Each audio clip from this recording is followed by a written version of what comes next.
Hello everyone, in this video we will cover Chapter 16, Variance Tests and Data Transformations. First, an overview of what's included in this video. First is the purpose of these tests. Then we'll go over the Hartley's F-max test and the Bartlett's and Levine's test. Then we'll look at the hypotheses and interpretations of these tests, data transformations, and two worked examples. First of all, what is the purpose of these variance tests? Equal variance is often a requirement for statistical tests.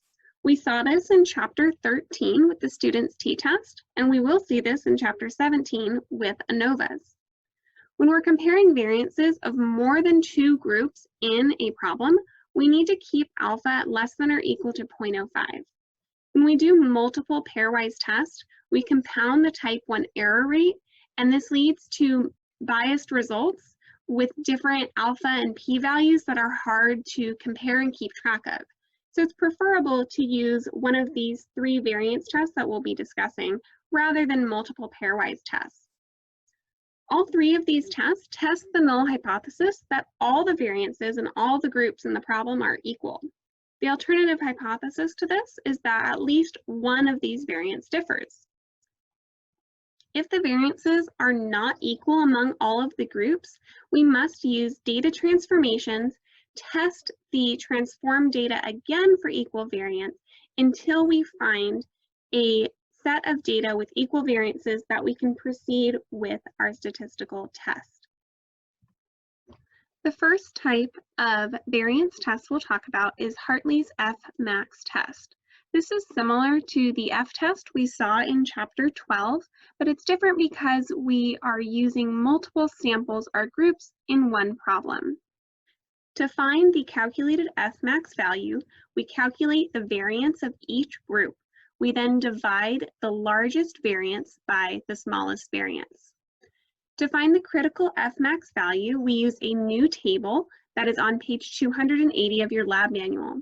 To read this table, the top row is the number of treatments or groups in the problem, and the leftmost column is the smallest degrees of freedom in any one of those groups. And we'll take a look at that table in a little bit.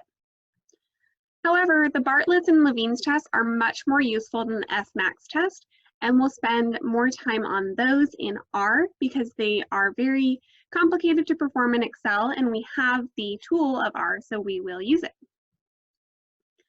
The Bartlett's and Levine's tests are more formal tests for equal variances.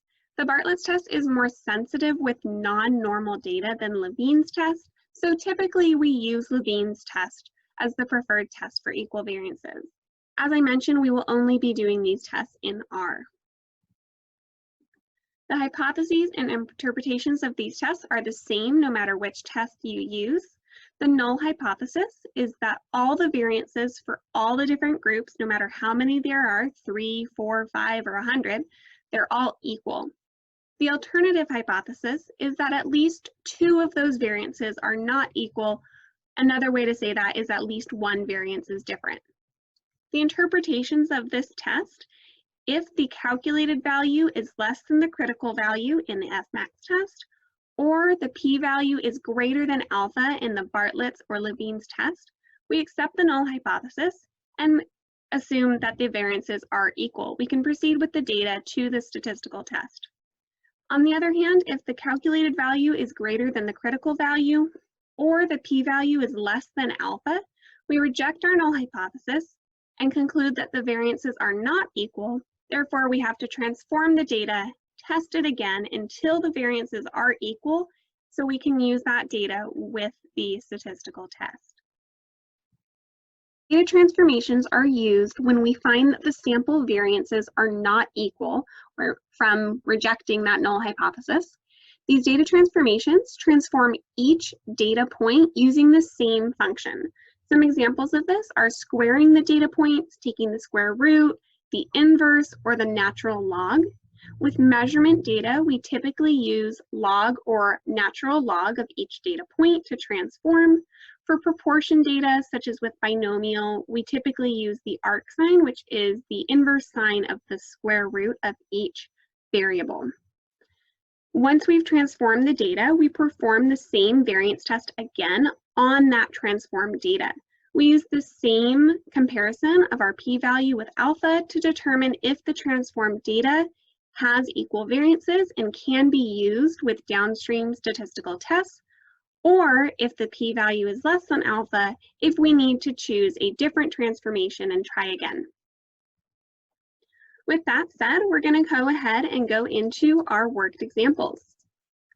So opening up the Excel template, I've copied the data from the worked examples 1, 2, and 3 into this Excel template. Worked example 3 is just an offshoot of worked example 2. So starting with worked example 1, I'll zoom in here. We have 3 sets of data, and each set has 5 values. So the first thing we'll do is just answer the question of what are our hypotheses for these variance tests. The null hypothesis is that all variances are equal.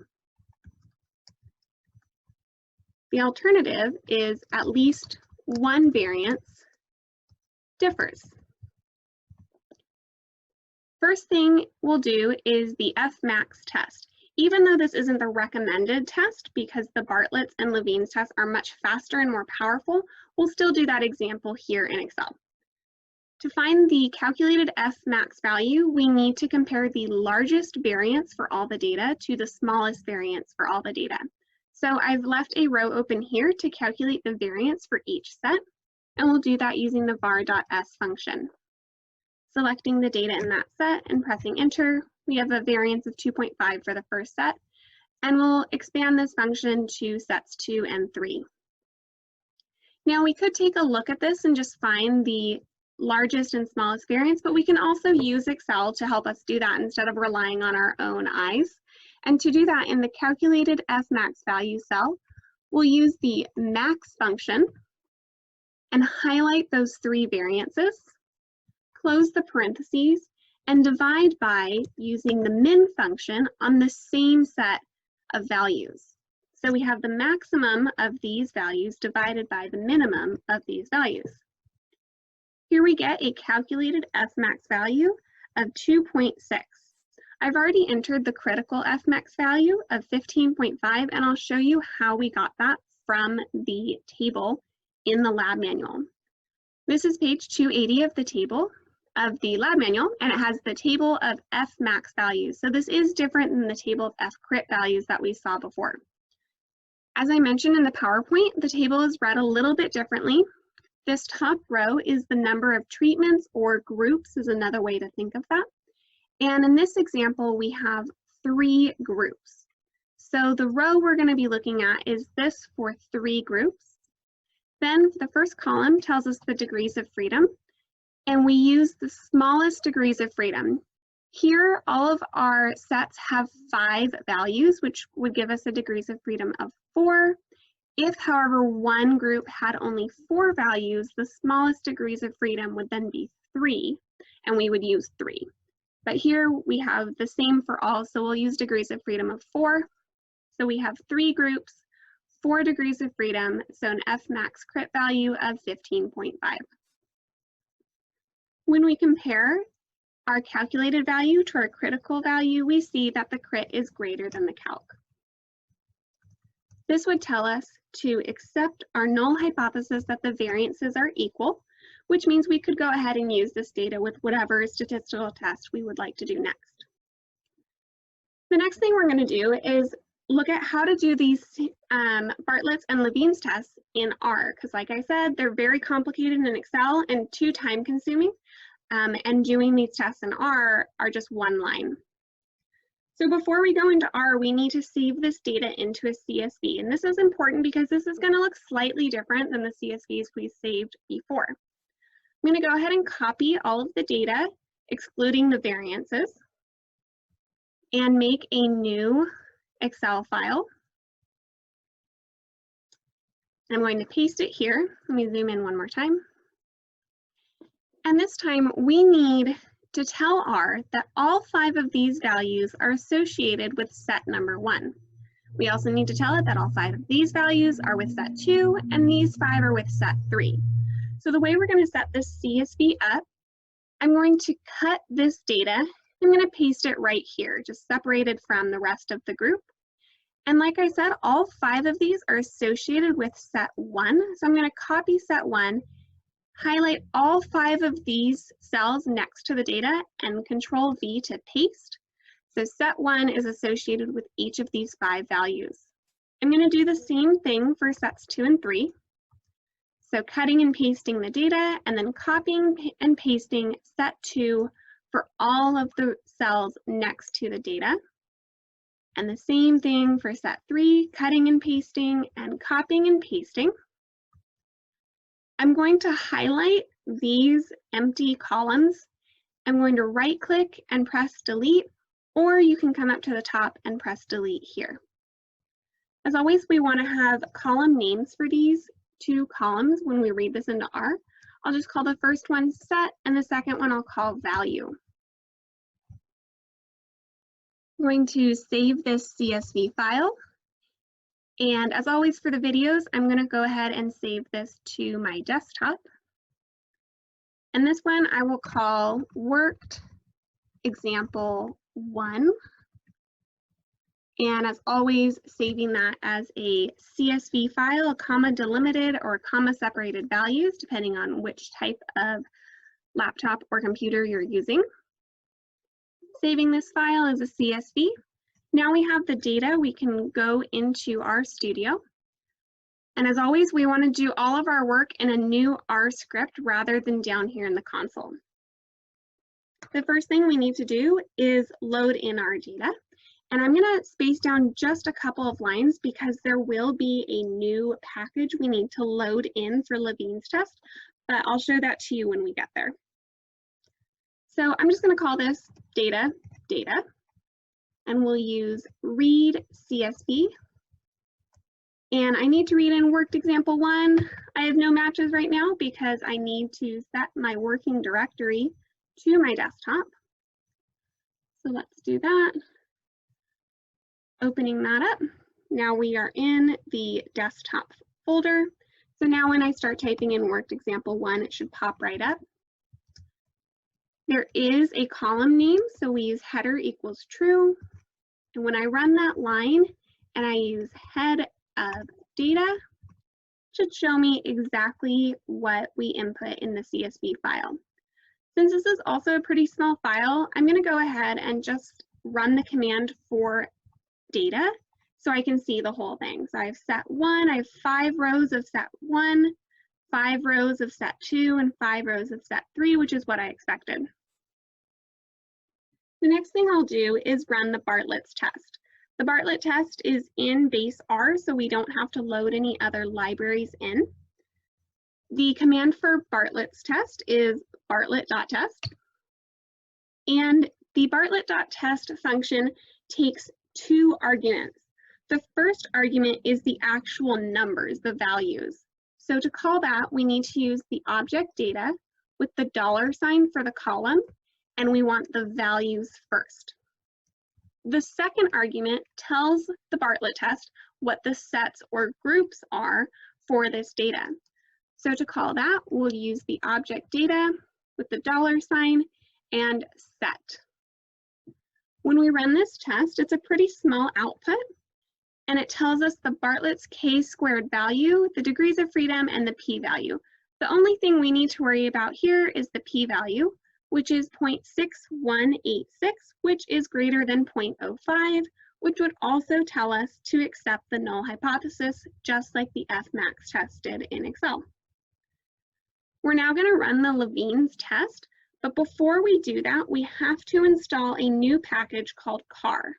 So back here in line 1, I'm going to type in install.packages and in parentheses the word car. And when I run this, it is a pretty big package, so if this is the first time you've installed this on your computer, it may take a while. Mine is doing something a little bit different because it was already installed and it's basically trying to update that package if there are any updates. So I'm going to make a note here and say only do this one time to install this package. Once you run that line, you never have to do it again. However, in order to load this package into the current RStudio session, we need to use the command library car, and running this will load in the package so we can do the Levine's test. So here I will make a note that says, do this every time you open R to load the library. Now that we've done that, we can run the Levine's test. And the function for the Levine's test is Levine test with a capital T. Make sure you use the Levine test with a capital T and not the dot test.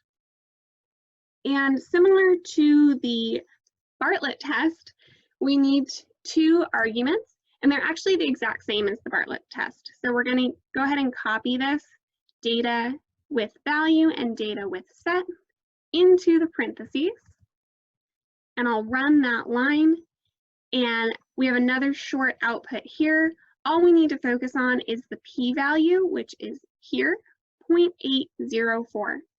And just like the F-max test and the Bartlett test, this p-value tells us to accept the null hypothesis that the variances are equal. Let's go ahead and go back into the Excel template and type in our conclusions. Our statistical conclusion is to accept the null hypothesis.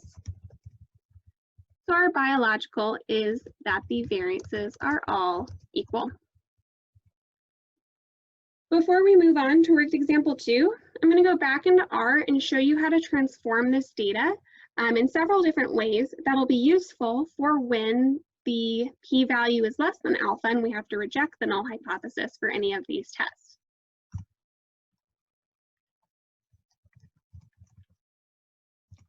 So first, let's go ahead and take a look at this data again, just by running the object name data. And what we're going to do, we're going to add new columns to this data set by using that $ symbol. So the first one we're going to do, we need to tell R which object we'd like to transform, which will be data. We're going to add a new column that we'll call log value, because we want to be descriptive what is being listed in that column. And we're going to find the log of each of these 15 values. To do that, we'll use the arrow sign, and we're going to use the command log 10 to find the base log of data $value. This will take the log base 10 of each value and make a new column with those results. Let's run this line. And let's run line 11 again so we can see how data changed. We see we now have a new column with 15 new values that are the log 10 values of each of these values. Let's go ahead and do that with a couple other transformations. The next one we'll do is natural log of the value. And again, when we type in the object name, $, and a new column name, this will automatically make a new column in the data set. To find the natural log of values, we use the function just log, and we'll also do this on data value. Next, we'll do the square root. So we'll do data square root of the value. The function for square root is sqrt on data value.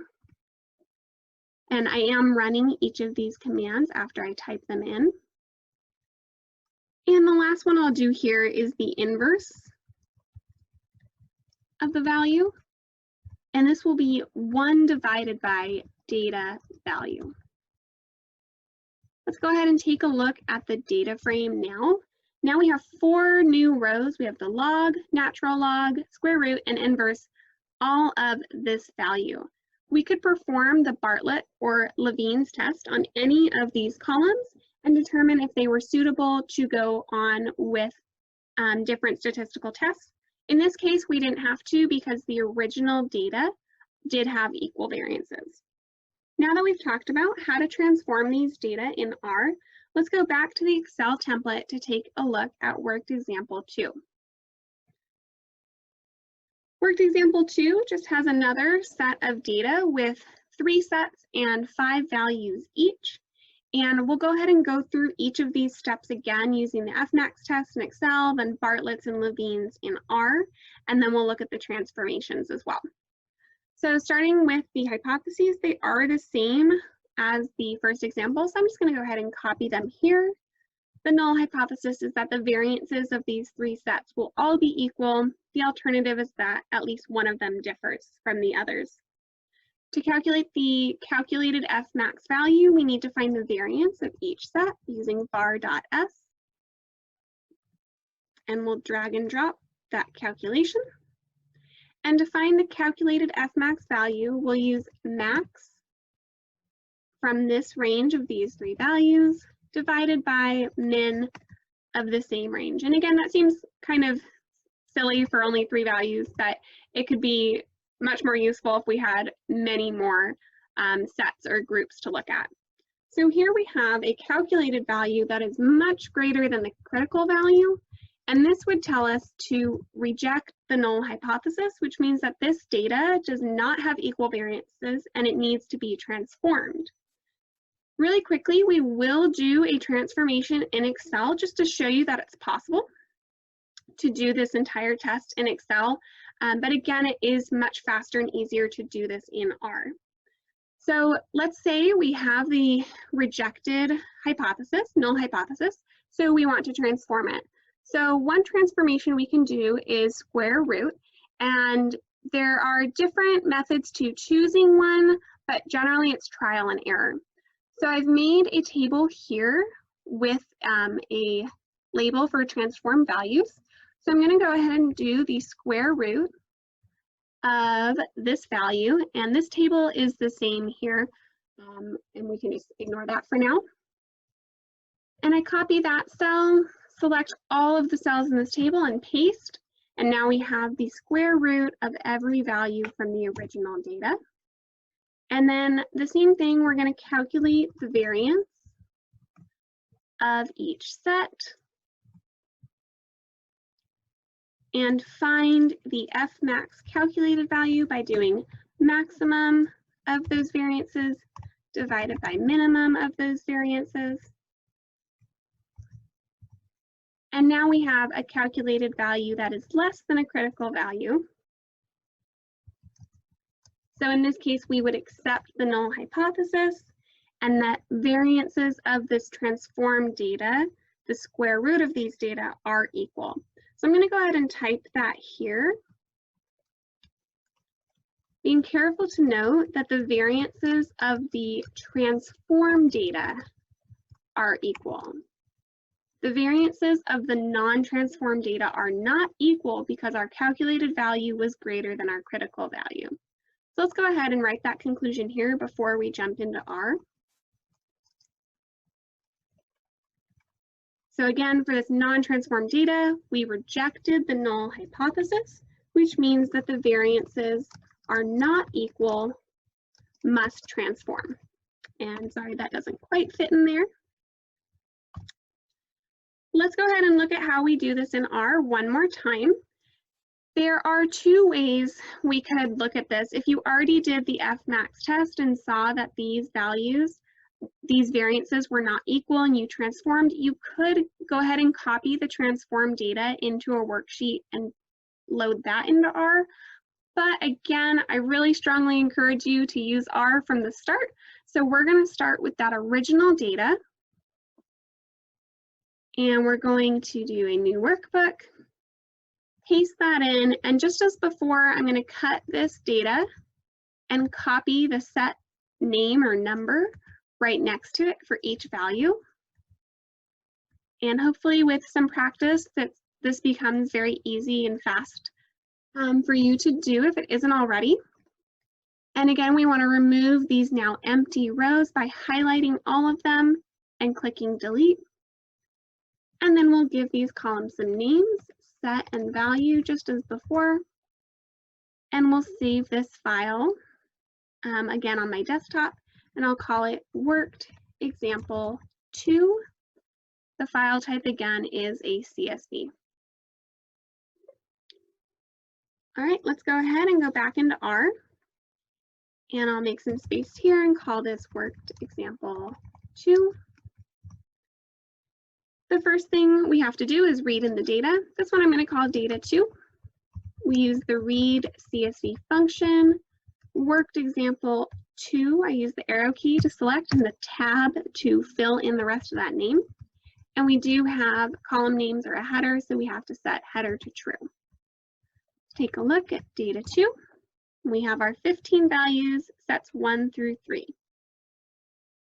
Let's go ahead and run the Bartlett test. And I press tab to just autofill the rest of that function name. The Bartlett test, again, takes 2 arguments. The first is the actual numbers or values, and the second is the names of the sets or groups that differentiate them. So here we have the values from data 2 in the value column, and the group names in data 2 in the set column. When we run this test, we get a p-value of 0.001393, which is less than 0.05, so we would reject our null hypothesis. Before we do a transformation, let's go ahead and do the Levine test just to practice and make sure we get the same conclusion. And again, I'm just going to copy and paste the arguments from the Bartlett test to the Levine test. Again, that's the values first, then the group names. When we run this test, we also get a p-value that is less than 0.05. So both of these indicate to reject the null hypothesis, which means we need to transform the data in some way before we can use it in a statistical test. So to do this, we're going to add another column to our data 2 data frame. And let's go ahead and call this log value. And again, this is kind of trial and error, choosing the transformation which to do. We'll just start with a log 10 of the data 2 data in column value. And I'm going to go ahead and do a Levine test on data 2. Now I'm using log value. I want to know if the variances between the log values are equal. The groups are still from column set. Running this, now we have a p-value of 0.4191, which is greater than 0.05, so we can now accept the null hypothesis that the variances of the log data are equal. So the log data can be used in a statistical test, such as an ANOVA, which we'll see in the next chapter. I'm going to go ahead and add some notes into this R script, just to summarize what we did here. Here we ran the Bartlett's test. Here we ran the Levine's test, which was from package car, which we loaded in up here in line 2. In line 24, we made a new column with log 10 of column value. Finally, we ran the Levine's test on the log transformed values. Our conclusion here, P was less than alpha for non-transformed data, which we saw in Excel as well. This means we reject the null hypothesis and need to transform the data. Whew. Here we go.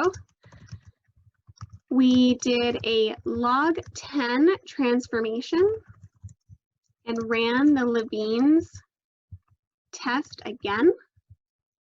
P was greater than alpha for the log 10 transform data. So we can use the log 10 transform data in downstream statistical tests. The final thing we'll do is save this R script. And I will continue to save this on my desktop, and I will call this one Chapter 16, Variance Tests and Data Transformations. And with that, we conclude our video on the variance tests. We'll see them again in the next video for one-way ANOVAs.